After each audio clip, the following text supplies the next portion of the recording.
Kangayam முத்துவின் வின்எஸ்எஸ் brand அரிசிகள் தரத்திலும் சுவையிலும் என்றும் number 1.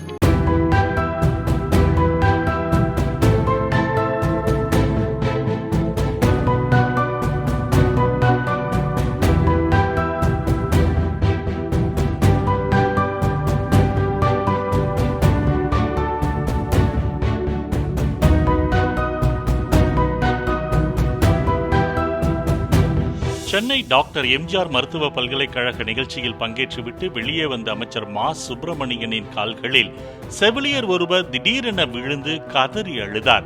Virudhunagar மாவட்டத்தை சேர்ந்த சேர்மகனி என்ற அப்பெண் தனக்கு மனவளர்ச்சி குன்றிய மகன் இருப்பதாகவும் அதன் காரணமாக கணவன் தம்மை விட்டு பிரிந்து சென்றதால் குழந்தையை தாம் தான் பார்த்துக் கொள்ள வேண்டி இருப்பதாகவும் கூறினார். சென்னைக்கு பணி மாறுதல் வழங்கப்பட்டுள்ள தமக்கு சொந்த ஊரிலேயே பணி வழங்க அவர் கோரிக்கை விடுத்தார். காங்கயம் முத்துவின் வின்எஸ்எஸ் பிராண்ட் அரிசிகள் தரத்திலும் சுவையிலும் என்றும் நம்பர் 1.